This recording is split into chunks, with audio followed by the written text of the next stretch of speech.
Bentrovati, buon pomeriggio telespettatori di Antenna 3. Riprende il nostro racconto di questa giornata, di questo inizio settimana. Tantissimi fronti aperti, dalla cronaca all'attualità, ma cominciamo proprio dalla cronaca, dalla vicenda che ha scosso la Marca trevigiana, la morte sabato sera di Vittoria De Paoli, la giovanissima, la 14enne che si trovava a bordo di una Vespa condotta, guidata dall'amico sedicenne.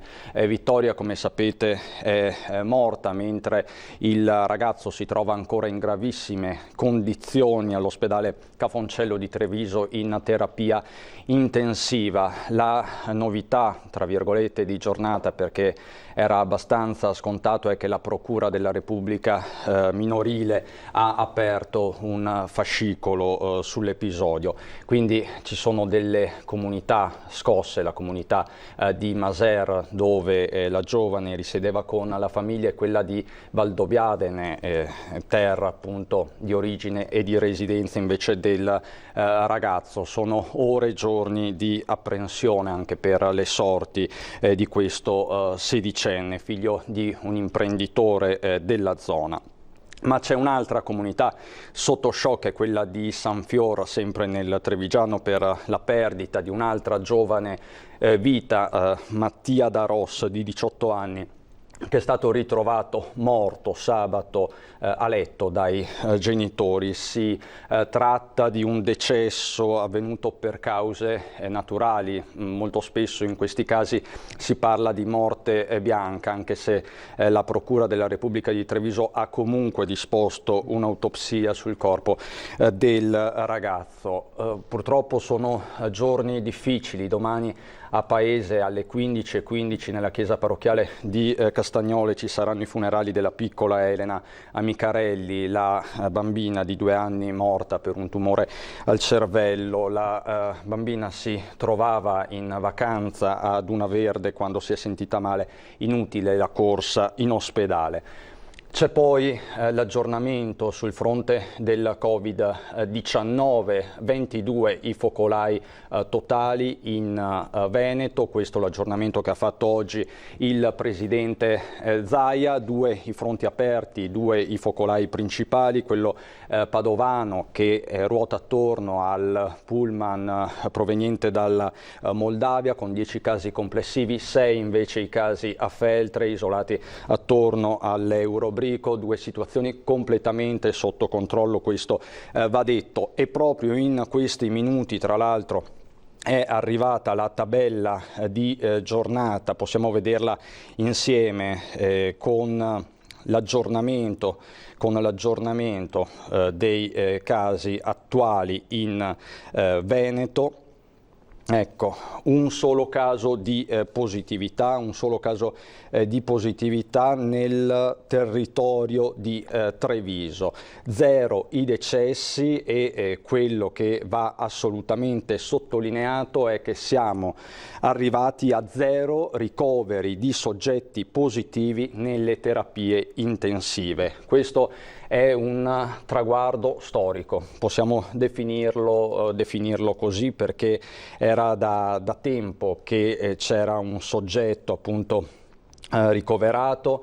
10 sono quelli che continuano a essere ricoverati nelle terapie intensive, ma che nel frattempo si sono negativizzati, quindi la curva epidemiologica continua la sua decrescita, in questo caso una decrescita davvero felice. C'è poi una notizia dell'ultima ora che arriva da San Liberale, da Treviso, perché è stato chiuso un bar da parte della polizia municipale, da parte del comune, un bar etnico a San Liberale, per schiamazzi, ma soprattutto per assembramenti.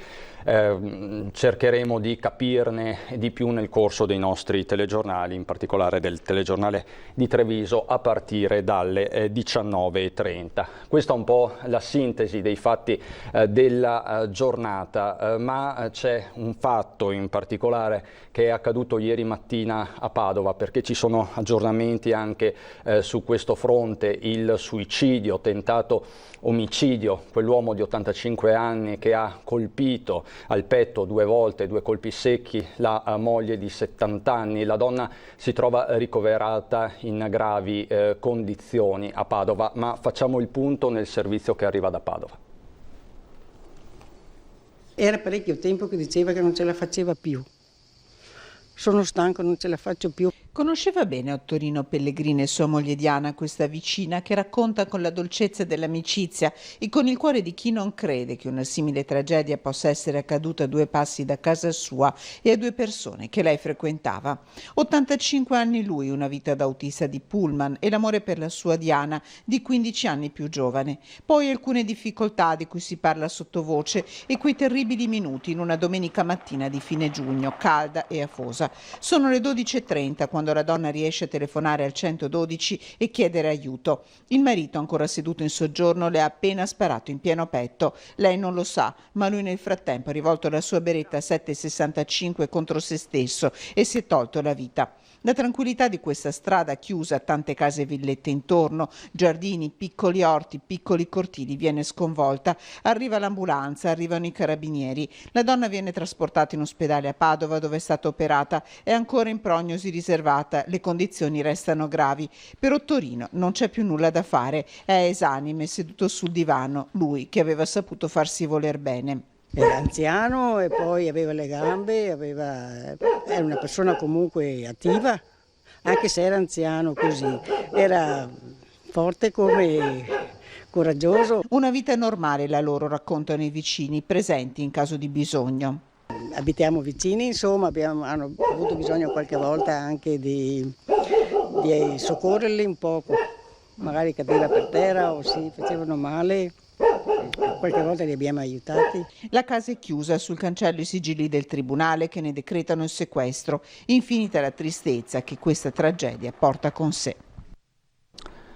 Questa quindi la situazione a Giarre, in comune di Abano Terme, questa la carrellata di cronaca, ma ovviamente torneremo su tutti questi fatti nel dettaglio nel corso dei nostri telegiornali a partire dalle 18:30. Adesso vi presento i nostri 2 nuovi ospiti, Fabio Crea, avvocato, Fratelli d'Italia, e Silvano Piazza, già sindaco di Silea, deputato Partito Democratico. Buonasera a entrambi.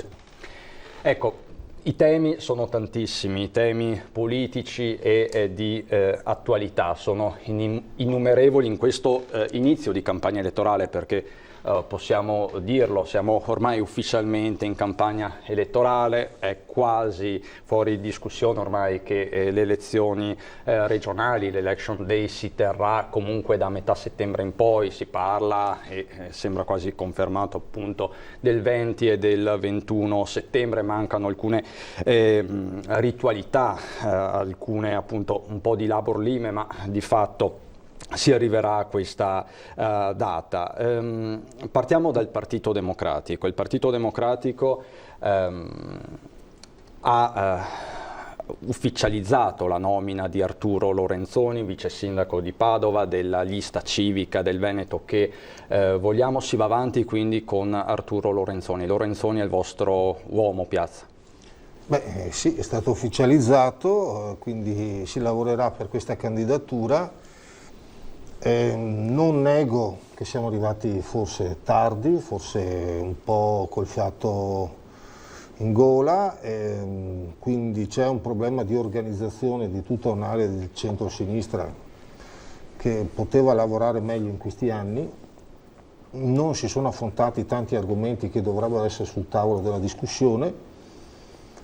Ci sono state anche delle ragioni contingenti, il Covid è una di queste, quindi ha tolto l'attenzione sui grandi temi che dovrebbero invece investire un dibattito politico sulle elezioni regionali, che vanno dall'uso del suolo, dal perché il Veneto ha perso 2 banche e nessuno in qualche modo ha fatto quello che avrebbe dovuto fare, pedemontana, autostrada del mare, cioè ci sono talmente tanti temi che in qualche modo dovrebbe essere all'attenzione e su questo in qualche modo il centro-sinistra tenta di esprimere delle opinioni, ma credo anche con molta difficoltà perché tutta una serie di circostanze fa sì che in qualche modo oggi non si parli che semplicemente del Covid, invece le elezioni regionali dovrebbero imporre altri temi.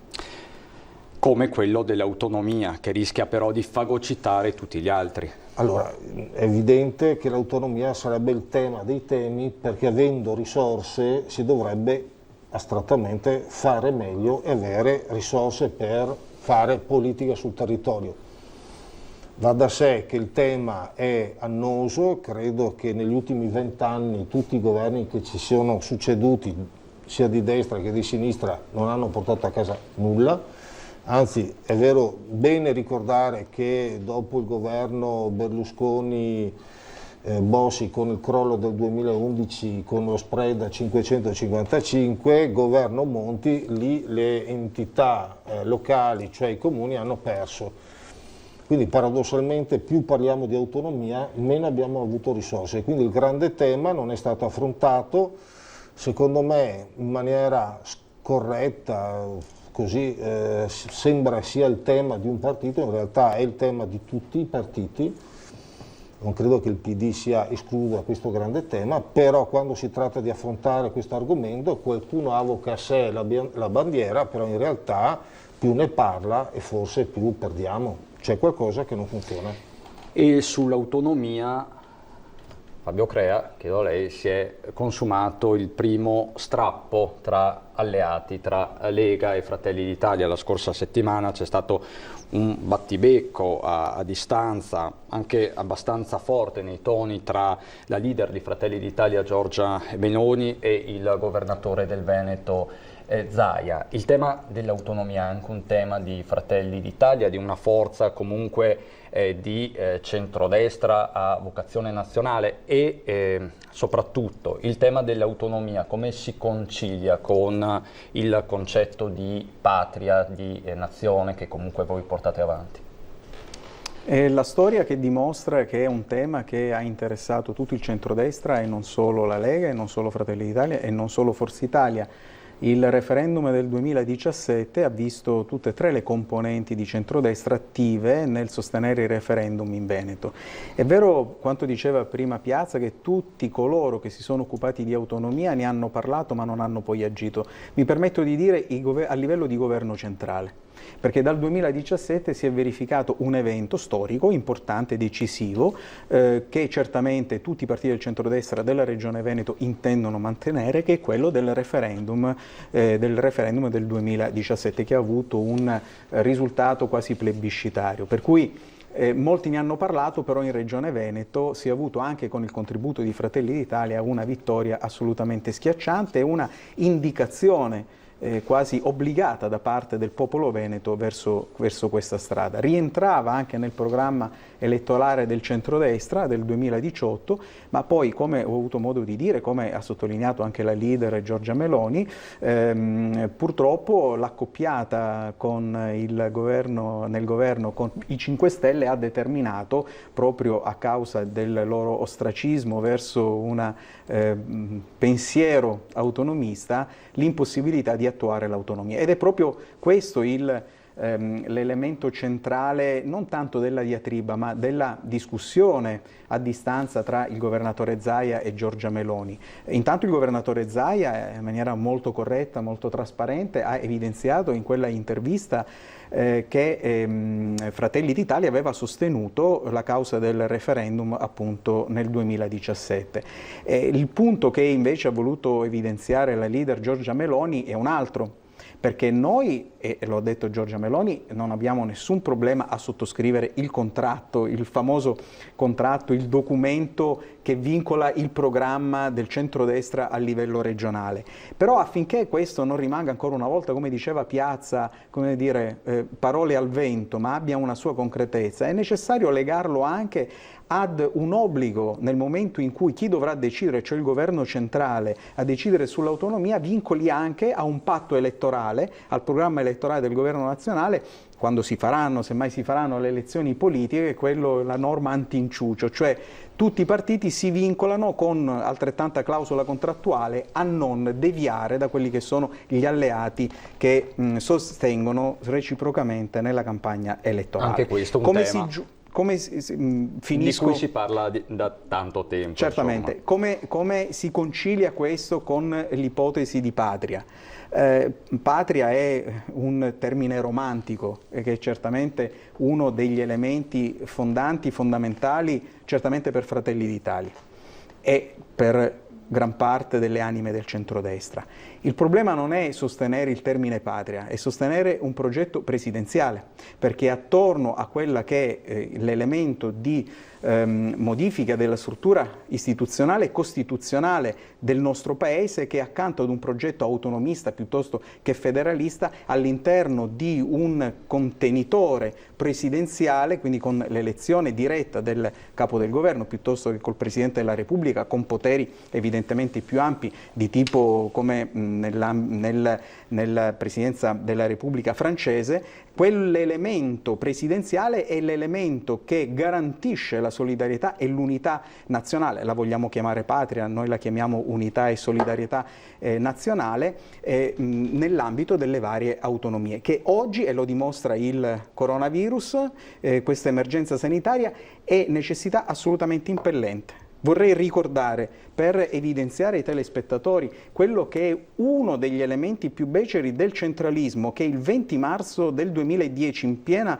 epidemia, in piena emergenza pandemica, il governo centrale ha bloccato l'acquisto di mascherine da parte delle regioni perché dovevano essere acquistate da parte della Consip, che è l'ente che gestisce gli acquisti centralizzati. Nel 2020 c'è stato un piccolo lapsus. Quello però che mi sembra di capire da entrambi è che l'autonomia non è terreno solo di Zaia, non c'è la primogenitura di Zaia, mi pare di capire questo da entrambi. Il grande errore che facciamo tutti è pensare che un tema di questo genere debba essere esclusivo al terreno di un partito.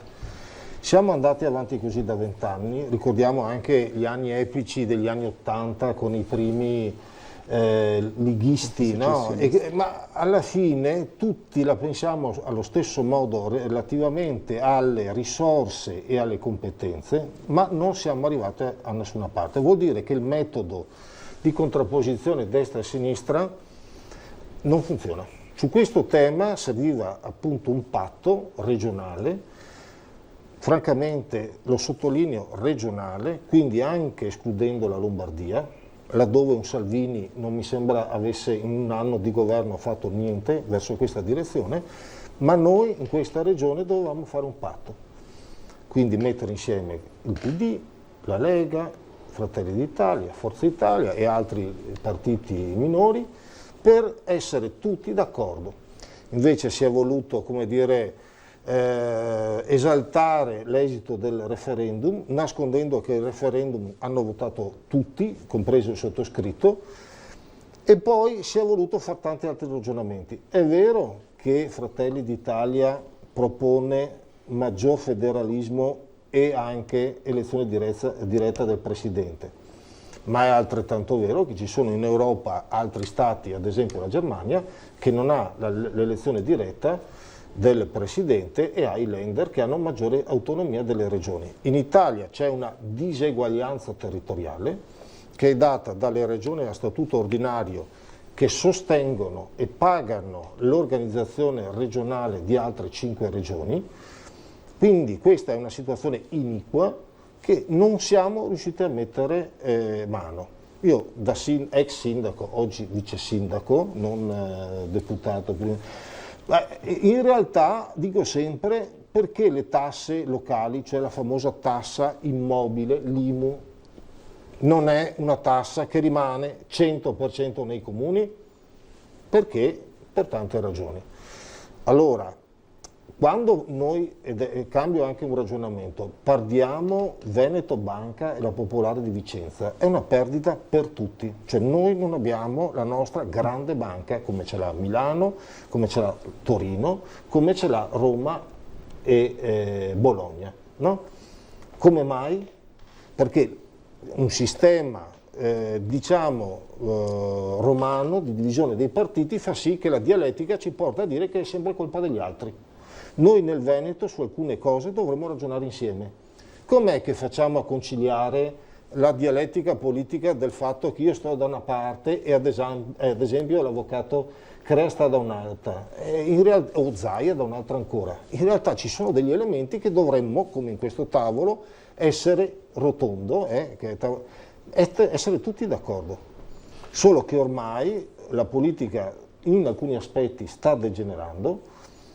Ormai non si discute più, non si parla più, non si affrontano temi, come dicevo prima, per cui oggi c'è semplicemente la gara personale per ottenere dei consensi. Dopo 5 anni si pensa a un Veneto migliore e in realtà abbiamo perso. Noi 5 anni fa avevamo più risorse territoriali di oggi. Doveva rimanere quindi quella dell'autonomia, lei dice una partita veneta, una partita territoriale. Esattamente, di chi è la colpa? No, perché abbiamo perso anche nei 5 anni precedenti e c'era un altro governo e gli altri governi anche di centrodestra non hanno fatto la loro parte. C'è una responsabilità di tutti, quindi io lo dico tranquillamente del PD, ma lo posso dire anche della Lega, di Fratelli d'Italia, ma senza una visione accusatoria, ma semplicemente perché non ne possiamo più andare avanti con questa logica. Ha fatto un esempio intelligente, ma potrebbe farne altri. Cioè il punto centrale è che su certe cose non possiamo aspettare più il governo di Roma che decida. Chiaro che ci vuole un equilibrio tra un potere forte regionale, un potere anche dei comuni, e un potere centrale forte a Roma. Qual è il punto su cui volevo anche trasmettere un messaggio? È che agli italiani forse alle volte il potere che non esiste forse va bene, perché abbiamo avuto la meteora del 30% dei 5 Stelle, no? Prima ancora abbiamo avuto la meteora di Renzi, adesso abbiamo la meteora di Salvini, ma non c'è una politica sull'analisi dei temi. E oggi anche la selezione della classe dirigente, abbiate pazienza, non me ne voglia nessuno, ma non è di grande qualità. Cioè la formazione della classe dirigente, mi si consenta, qualche decennio fa era migliore. Crea?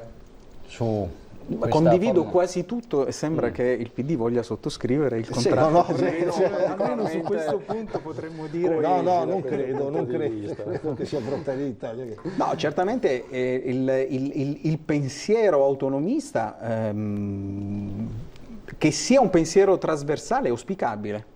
E che lo sia in maniera trasversale in Veneto è ancora più auspicabile, perché se parliamo della nostra regione, chiaramente laddove più partiti sono indirizzati verso questa prospettiva, chiaramente più è facile il percorso verso la realizzazione. È vero anche che c'è un governo centrale oggi che, non so se è per colpa del PD, delle frange del PD o del Movimento 5 Stelle, quello sicuramente, questo progetto autonomista ancora non lo sta portando avanti, chiaramente.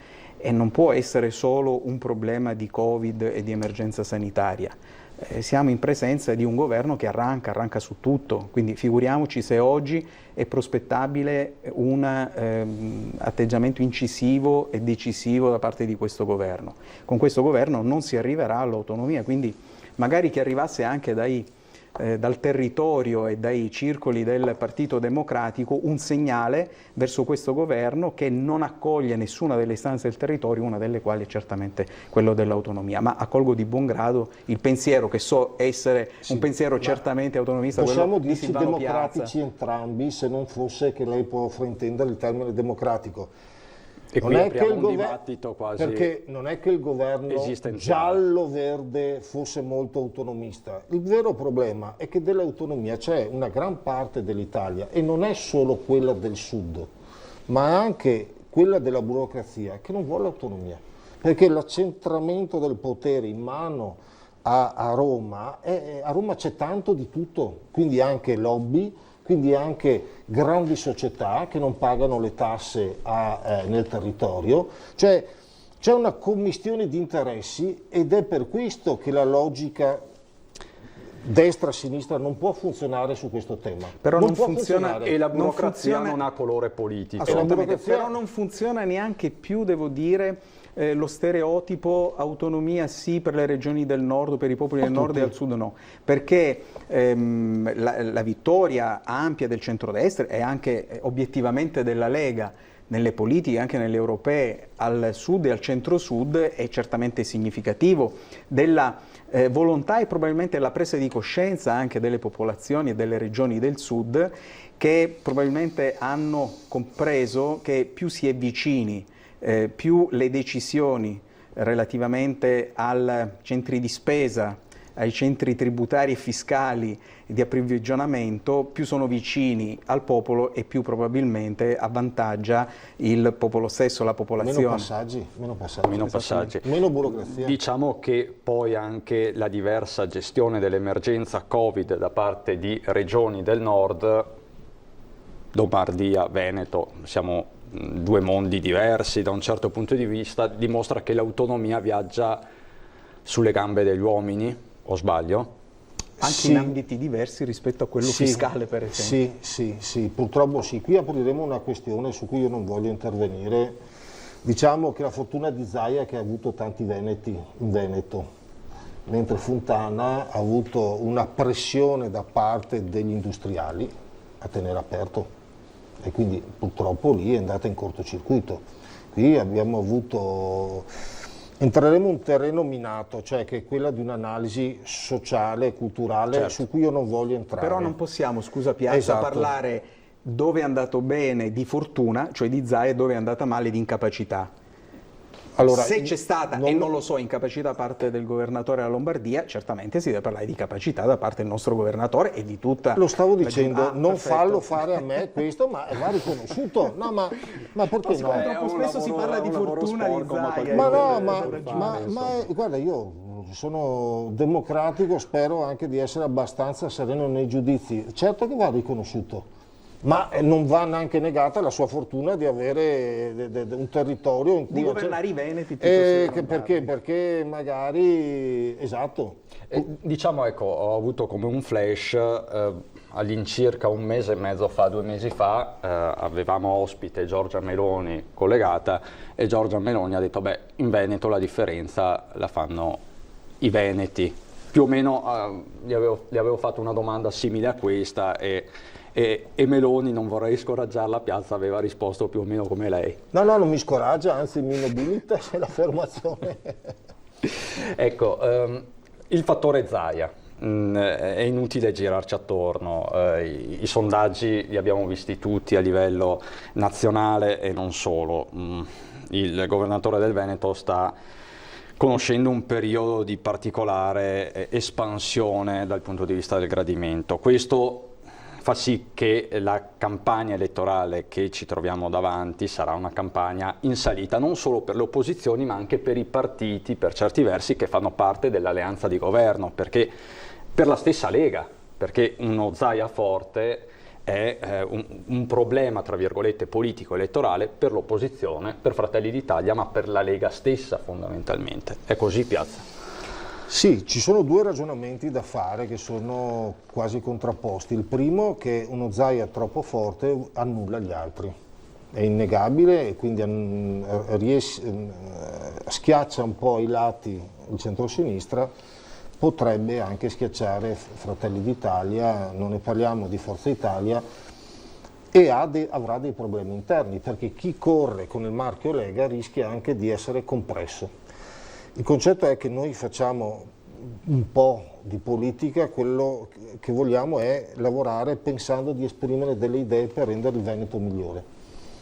È giusto avere uno Zaia così forte in democrazia, dove magari la dialettica, anche in questi studi, anche sui giornali, è difficile da sostenere perché non si riesce ad arrivare a discutere esattamente di alcuni temi le partecipate per esempio del gas, cioè la politica del Veneto, laddove il Veneto non è riuscito in 30 anni a avere una banca sua forte, ma ce le sono mangiate a pezzettini tutti gli altri.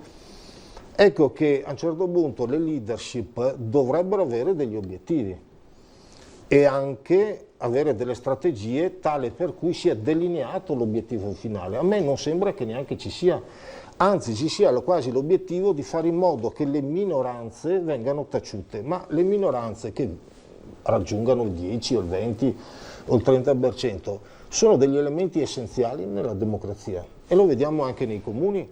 Guai se ci fosse soltanto il sindaco e non ci fosse l'opposizione. Qui nel Veneto si sta raggiungendo una situazione in cui c'è il rischio reale di Zaia che prende tanti voti e io francamente non vorrei dire, ma un po' se anche li meritati, però dall'altro non c'è la dialettica.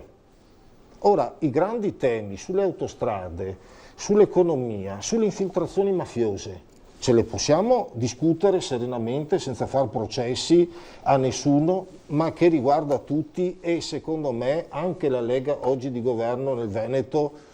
Il grande tema, per esempio, se tu parli con un leghista ti dirà che i centri commerciali sono colpa dei comuni, no, invece c'è una legge regionale che stabilisce anche la diminuzione, il contingentamento dei centri commerciali. Poi fanno la politica stop cemento, poi sono per i negozi di prossimità, cioè stanno da una parte e dall'altra, nessuna responsabilità, eppure è la regione che ha più centri commerciali d'Italia. Di chi è la responsabilità? E non sarà mica del sindaco del comune da 5.000 abitanti. E allora si prendano delle responsabilità, perché abbiamo la regione con più capannoni pro capite, con più sottosuolo, più suolo occupato, cementificato. Sarà un tema. E qui apriamo un capitolo. Il tema ambientale lo vorremmo discutere, dopodiché è giusto che ci siano dei leader. L'altra domanda è come mai il centro-sinistra in tutti questi anni, centro-sinistra, più centro, più sinistra, non è riuscito ad esprimere dei leader. E qui siamo all'autoanalisi. Quindi qua entreremo in autoanalisi ed è un vizio che il centro-sinistra ha, ma è direi quasi genetico. Certo. E qua entreremo in un'altra discussione complessa, ma è una critica che la faccio non soltanto a questa parte politica, ma un po' anche al centrodestra, perché fuori di Zaia non ci sono altre voci autorevoli. Essere autorevole significa dare dei contributi, non essere contro. Non essere e porre dei temi e oggi reali la sul Lega tavolo. purtroppo lo sta mettendo troppo sul piano del contrasto personale, che non è così. Crea uno super Zaia, come lo può gestire Fratelli d'Italia? Come lo gestirete da alleati di governo? Ma devo dire che Zaia e la sua propensione alla vittoria è certamente un problema per il centro-sinistra e non per la coalizione di centrodestra. È il nostro candidato e siamo fieri di avere come candidato il governatore. È un fuoriclasse, indubbiamente, ma è un fuoriclasse che deve spaventare l'avversario, non certamente chi gioca con lui. È iniziato da poco il campionato di Serie A, possiamo fare un paragone con, non so, mi viene in mente Maradona. Chi è che non vorrebbe un Maradona nella propria squadra? Però accanto al Maradona io ricordo il Napoli dei bei tempi, vinceva non solo per Maradona, c'erano i Bruscolotti, i De Napoli e Careca, cioè coloro i quali formavano una squadra di 11 o 15 elementi a supporto del fuoriclasse. Lo stesso è la coalizione del centrodestra, ha la fortuna di avere un fuoriclasse che non agisce e non lavora da solo. Non è una partita. Noi giochiamo tutti per vincere non solo le elezioni, ma per rendere un Veneto migliore. Finivo. Quindi nel momento in cui esiste, così come da un paio di diversi lustri, un governo di centrodestra che prima era più a trazione di Forza Italia, di PDL, poi in una normale dinamica di cambiamenti a guida leghista, c'è sempre stato nell'uno e nell'altro caso una compartecipazione di assessori piuttosto che di consiglieri di tutte le anime del centrodestra. E quello che certamente si deve e si può riconoscere a tutti i governi del centrodestra è quello di aver creato una regione che, con qualche difficoltà o qualche diversa interpretazione di determinati settori, parlava prima dei centri commerciali, magari ci torno fra breve, è sicuramente una delle regioni, insieme alla Lombardia, principali d'Italia, e questo certamente non possiamo dire che non sia un merito, certamente non è una fortuna, è un merito di tutta la classe del centrodestra che continua a governare all'interno delle giunte del governo Zaia. Abbiamo avuto sempre rappresentanti di Fratelli d'Italia, di Forza Italia, dell'allora PDL, per cui ritengo che l'azione dei vari assessori in sinergia e sotto la guida del governatore Zaia hanno consentito di avere il terzo aeroporto d'Italia, di avere reti stradali importanti. Verrà inaugurata fra breve la Pedemontana, che ricordo essere dopo il passante una creazione proprio del governatore Galan, per cui devo dire ci sono diverse attività politiche che sono state realizzate ormai da 20 anni del centrodestra e che hanno consentito alla Regione Veneto di primeggiare. Si parlava prima della mancanza di una banca o di una società del gas. Forse è un merito ed è una caratteristica del pensiero liberale del centrodestra quella di non entrare nelle dinamiche imprenditoriali come quelle viviamo della società del gas, vediamo l'Asco con le altre società della Lombardia piuttosto che dell'Emilia Romagna. Sono logiche imprenditoriali su cui non c'è mai stata un'azione, come dire, di impulso o di indirizzo da parte delle istituzioni. Per quanto riguarda le banche, è evidente che tanto con Popolare di Vicenza quanto di Veneto Banca ci sono state evidentemente delle azioni, ma non lo dico io, lo dicono i processi che sono in corso, delle azioni delittuose, dei reati che evidentemente esulano da quella che può essere la gestione o la concertazione da parte delle forze politiche. Se un'azione di Veneto Banca invece che valere realmente 20 valeva 100, veniva messa sul mercato, Monte dei Paschi di Siena è stata salvata, la Popolare di Bari. La Ponte dei Paschi di Siena da chi è stato salvato? Non dal centrodestra. E anche qui apriamo un capitolo Avvocato Crea, infinito. Le sconfitte sono di tutti, sì. Cioè abbiamo perso tutti. Però i salvataggi che noi stiamo pagando di alcune banche governate dal centro-sinistra, perché sono diciamo gli organi che politici se non ci sono fosse nominati il Covid, se non ci fosse l'emergenza che stiamo vivendo, questo sarebbe sicuramente uno dei temi centrali, forse il tema della campagna anche la elettorale. Pedemontana doveva essere finita, è costata quanto di più rispetto all'annuncio iniziale. Quindi sembra che raggiungere degli obiettivi sia sempre merito, poi bisogna vedere se è tutto un merito. Certo. Perché il fatto che siano state trovate tanti rifiuti sotto, ci sono stati degli stop, cioè ci sono tanti problemi. Queste cose bisogna discutere perché prescinde dallo schieramento, e allora se si discute e si è sereni il Veneto sarà migliore, perché il Veneto non era sulle prime pagine dei giornali del mondo con Zaia e neanche con Galan, c'era ancora prima. Vuol dire che il tessuto sociale di questa regione prescinde da chi governa, ma chi governa deve fare la differenza, e se oggi non fa delle scelte purtroppo controcorrente, anche un po' contro Roma, alleandosi con la parte politica del territorio, poi nel caso delle perdite delle banche, il liberismo va bene fino a un certo punto, perché Banca Intesa e Unicredit, mica, e sono una a Roma e una a Torino, controllano la Banca d'Italia, la quale fa la verifica delle banche, che poi a un certo punto fanno degli errori, si comprano le banche, gli asset, loro che devono controllare in maniera indiretta. Allora il liberismo funziona quando il Veneto deve dimostrare di essere forte, quando anche esporta la propria forza e riesce a fare squadra. Le società del gas, ad esempio, non devono pensare semplicemente a fare alleanze con Bologna o con Milano, devono essere loro che vanno a comprare Milano o Bologna.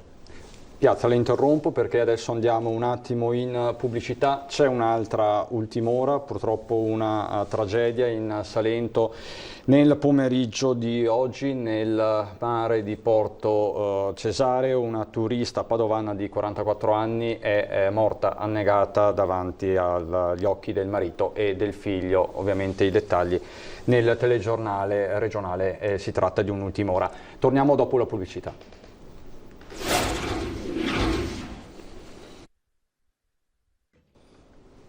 Di nuovo in diretta con i nostri due ospiti, Silvano Piazza, editore e Partito Democratico, da storico rappresentante trevigiano del Partito Democratico, e Fabio Crea, avvocato, Fratelli d'Italia.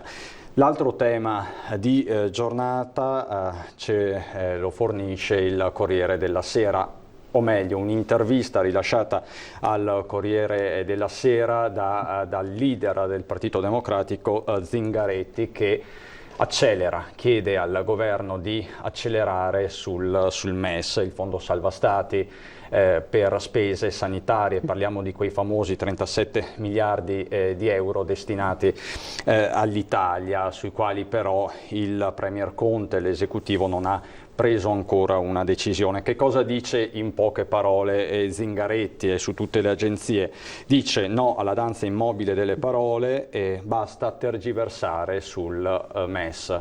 Sappiamo che il fronte interno alla maggioranza è proprio questo: MES sì, MES no. Abbiamo qui un rappresentante del Partito Democratico a cui chiedo da che parte stiamo andando.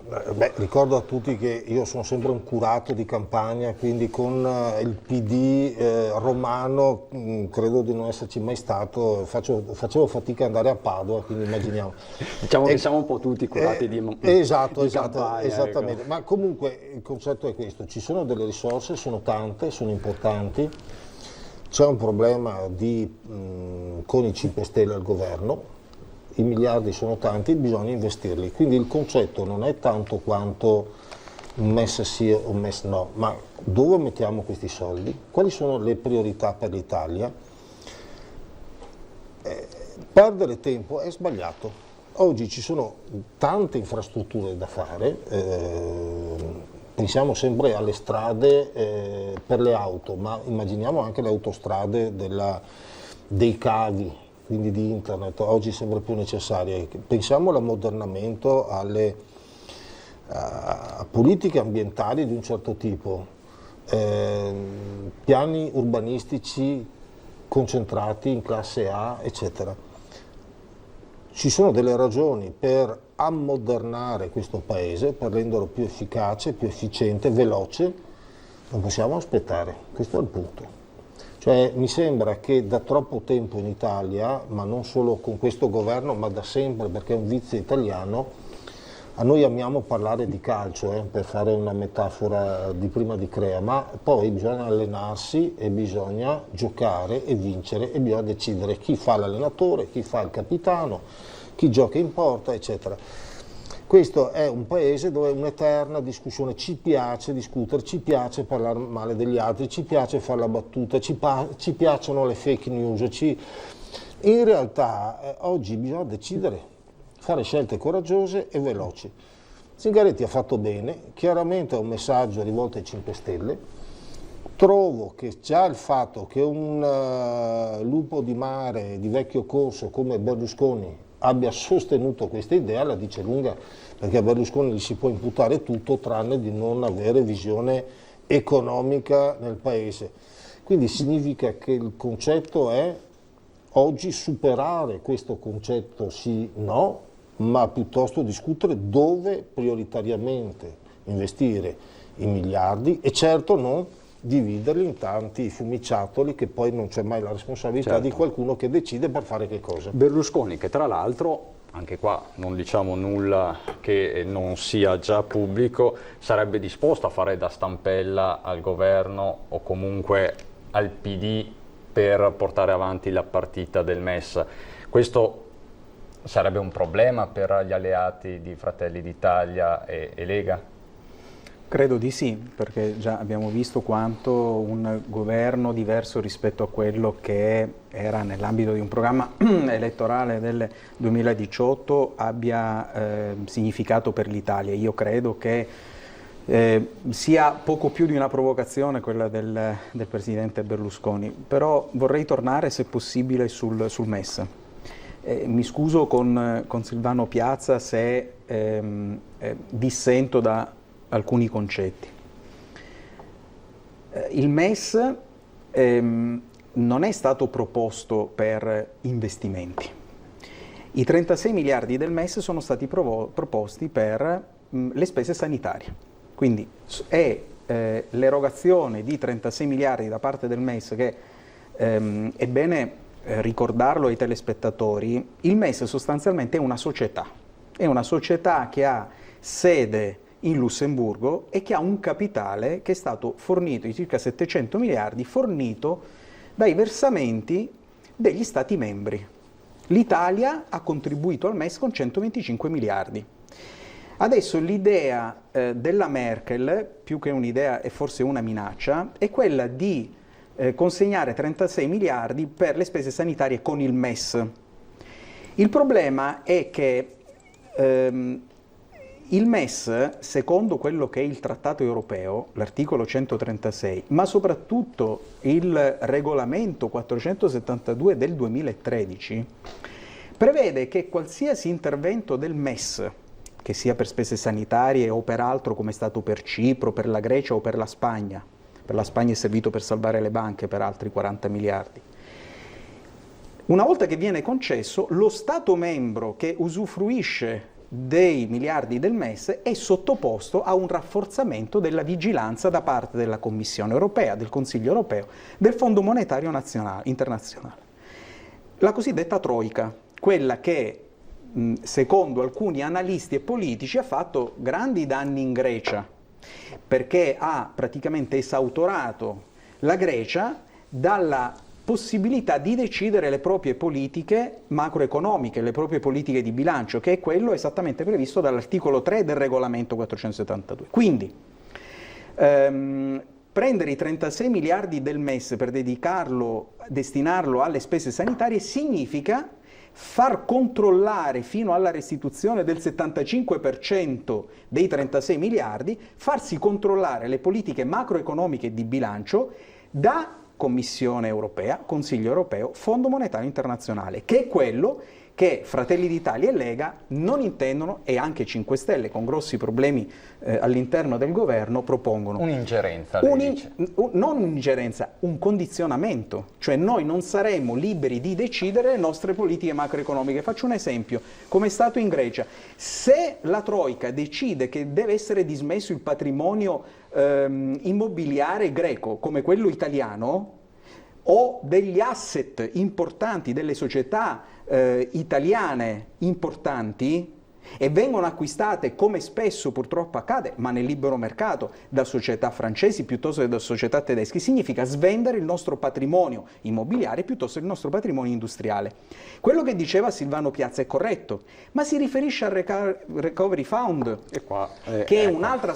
Ma per arrivare a quello è necessario che il governo italiano presenti dei progetti che sono totalmente inesistenti, come dimostra il grido di dolore che il presidente Conte ha rivolto a tutti gli europei chiamandoli a Villa Pamphili per gli Stati Generali per farsi dare l'idea di qualche progetto. Allora, l'avvocato ha ragione. 20 secondi. Però c'è una cosa, dipende sempre dalla forza di ogni paese. La Grecia era mezza fallita, aveva sbagliato economia per decenni. Quindi anche la Germania ha salvato le proprie banche, anche la Francia ha superato il rapporto deficit-PIL, no? Cioè non tutti gli stati nei vari anni non hanno rispettato le regole. Le regole bisogna sapere quando e come usarle e per dove e qual è l'obiettivo che dobbiamo raggiungere. L'autorevolezza e la forza di un paese è capire che abbiamo delle risorse e abbiamo degli obiettivi. Quello dove alle volte non siamo chiari, noi italiani, a prescindere dallo schieramento politico, è che non siamo chiari, non c'è un obiettivo. Ho da tagliare, per esempio, i famosi enti inutili. Da quanto ne parliamo? 30 anni? Fatto un passo in avanti, lo spreco, niente. L'Italia con queste risorse è vero che deve mettere a posto, anche fare interventi cosiddetti sanitari, ma si tratta di capire dove li mette, come li mette, magari li mette sul turismo, che è un grande volano, la prima industria italiana. Quindi ci sono delle letture. Certo, l'autorevolezza è un problema, però basta dirlo.